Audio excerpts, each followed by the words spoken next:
that crowd. They know who it is. They know the name. The next generation, indeed. Next gen. That's his nickname.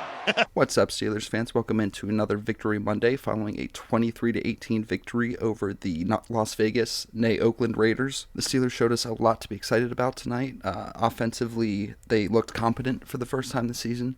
Defensively, another great performance from TJ Watt. Actually, kind of a down day from TJ. Only 2 sacks for him, but 2 interceptions from Levi Wallace. The takeaway train keeps on rolling for the Steelers defense. Levi Wallace, I have mixed feelings on because I wish he would either consistently do good things or consistently do bad things.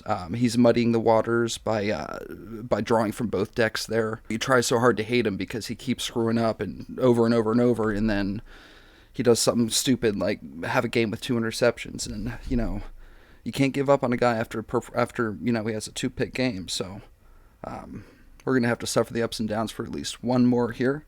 Outside of a touchdown that I consider fraudulent because of a couple suspicious penalties, the Steelers defense held the Raiders offense to only 10 points. And on the flip side, the Steelers offense scored on 5 of their possessions, 2 touchdowns and 3 field goals. The Steelers offense is still getting a ton of help from their defense, but at least they're showing some signs of life. The word that Kenny used in his post-game interview was balance. He's proud that the offense is more balanced. They've gone away from the zone run, and that was something we were calling for. More of the gap scheme, more of the power running, and it seems to have worked for them. They had a couple nice runs from Najee, and I think he showed tonight that he in fact is the better running back than Jaylen Warren. You see it with the referees when he's running with the ball. They give him so much leeway. When he's tackled, he's wrapped up by 2-3 guys. They don't blow the whistle because they've seen him fight through those situations and get out of it before. Something you love to see from the offense, being able to grind stuff out. Still a little too reliant on the deep ball. 7 of those points came from that bomb to Calvin Austin. Last week it was the deep completion to George Pickens, the catch and run. You'd like to be able to score from... you prefer the red zone scoring, like the Freiermuth touchdown from later in the game. One, because it shows that you were able to get into the red zone. You were able to sustain that drive for long enough. And second, things get tougher to execute in those more compressed areas in the field. As you get closer to the red zone, the defense is packed in more tightly, more compressed. They don't have to cover as much of the field, so they can spread out. They can really tighten those zones in zone coverage. Having said that, it's hard to nitpick about 70-plus yard catch and run touchdowns. Yards after the catch is an aspect of the Steelers offense that's been woefully lacking over the last couple years, and it's good to see that they're drawing up situations for that to be more successful, giving guys opportunities to succeed in space. There was one play towards the end of the game when the Steelers were trying to chew clock where they tried to run to the left. They had 3 tight ends on that side of the formation, and Najee was blown up for loss. I'm not sure which of them it was or if it was all of them, the tight ends who missed their block. I only bring that up to mention that people have been saying a lot about Darnell Washington's blocking. They're saying he's like a 6th lineman. Against college competition, he was like a 6th lineman out there. But the NFL is an entirely different animal. He's shown an ability to succeed against even some really high competition. In Nick Bosa, he had some wins there.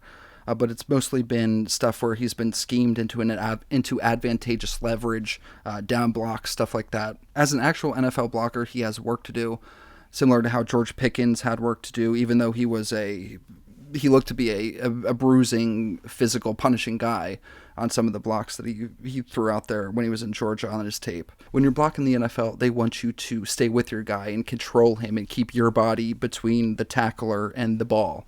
Not just try to lay a guy out and do damage, because if you miss, then you take yourself out of the play and you give him the opportunity to win the rep. That's something that I've seen on tape George Pickens is doing better form with his blocking, not trying to just, demolish dudes. And, I think Darnell Washington will get that message too before too long, because he does have all the physical tools and everything. So, it's not like he's fighting athletically just to keep his head above water as he's learning all this new NFL stuff. It should be easier for a guy like that to pick up than a tweener just barely trying to make a roster. So I think we should be seeing some. I think we should be seeing some positive upward trajectory from him coming up here soon. I think it's too early to label him an elite blocker at this point, but I think there's definitely a ton of potential. One last note in the offense, none of those odious jet sweeps. Connor Hayward did have a short yardage situation that was stopped unsuccessfully. I believe it's a fullback run, but none of those plays that take forever to develop and end up getting blown up in the backfield if one guy misses an assignment. If you're going to rip Matt Canada when he does a subpar job, give him his props when he does an okay to good job. Consistency is all I ask for. So I hope to hear from some of you in the comments and on the internet, on Twitter. Even Matt Canada's staunchest haters should be able to admit that he called a much better game tonight than he has been. On the defensive side of the ball, I hate to be the guy who blames turnovers, but that sequence ended in that touchdown that ended in an 8-point touchdown after they had the 2-point conversion. The roughing the passer penalty on Minka, I guess they're saying he hit him high. So I guess in that situation, we're considering the shoulders, the head and neck area of the quarterback, because it definitely wasn't anything forcible. So even if you did hit him straight in the skull, that shouldn't have been a penalty because, he didn't lean into it. Minka didn't do anything to try to make that anything more than just running into a guy at, running, not sprinting speed. I think the broadcast said it. I think they nailed it. Flag should have stayed in the pocket there. And then the other flag obviously never would have happened. Kind of a mystifying decision by the Raiders, by the way, to go for a field goal there. I guess they didn't respect Kenny Pickett's or the Steelers' offense ability at all to get one first down in that situation. They ended up paying for it with a costly L. And then on the pass interference on Shandon Sullivan in the end zone, first of all, I just don't love how much fun the back judge there seemed to have throwing that flag.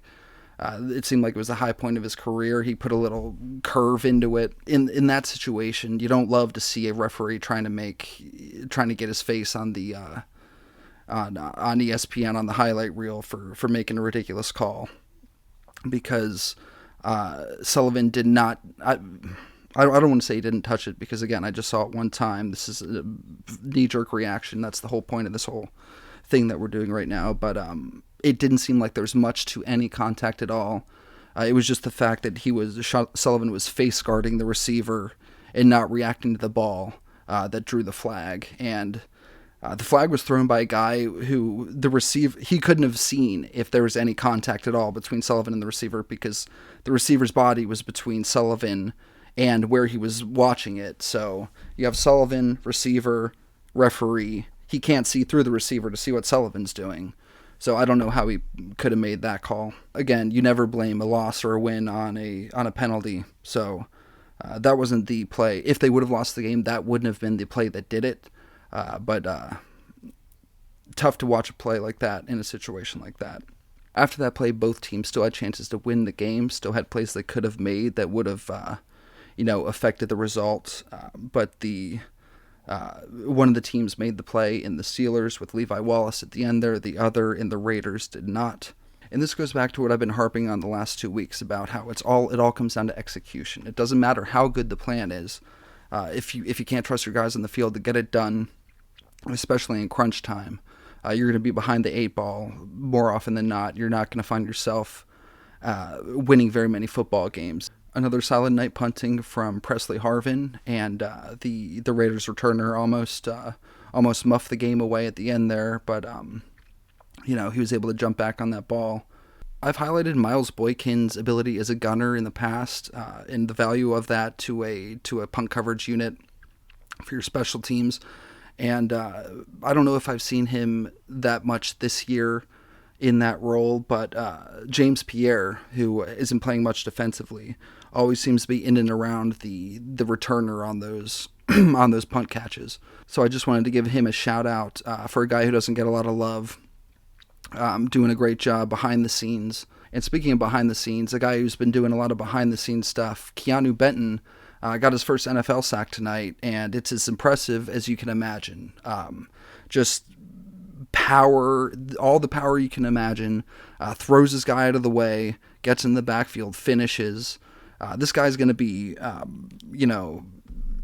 least Stephon Tuitt level. And, if he's able to sustain a career as long as you hope that a guy like that could, I don't want to say the sky's the limit, but without putting too much pressure on the kid, I think he could be something special. Anything else on the defense? Let me see. Oh, Minka was back out there after the nasty-looking injury he had last week that he had to go to the hospital for. Ended up just being a chest bruise, they said. So good to see him back. Hayward still sidelined for the immediate future. Somebody said in the broadcast he was probably going to miss half the season. Cam Hayward probably disagrees with that. He said this week that he's always that injury timetables are for other guys, that he always has come back from injuries quicker than has been expected. And he said it weird too. He said like any injury that he's been a part of or he's been involved with. So like, I don't know if he's counting people that he's injured, but just kind of made me chuckle with the way he worded that. Before I wanted to sign off, I want to give a shout out to the boys in blue, the Penn State Nittany Lions, winning a big game against Iowa in their whiteout last night. It was the first time this year they looked like a potential playoff contender. Everyone thought coming in the year that they were going to be the two-pony show with Singleton and Allen there splitting the time at running back and being a ground offense and just let Drew Aller be a game manager. But 4 touchdowns he threw last night. He really took that thing over, and, Allen and Singleton were just along for the ride. So it's great to see that from the young kid.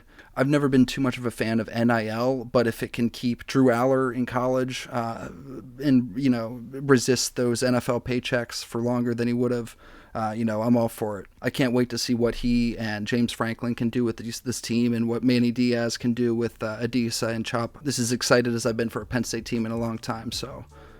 if you guys happen to be Penn State fans too and are interested in what I think about that, maybe I'll start up another podcast and we can interact about that too. So let me know what you think in the comments, and I will talk to you guys later.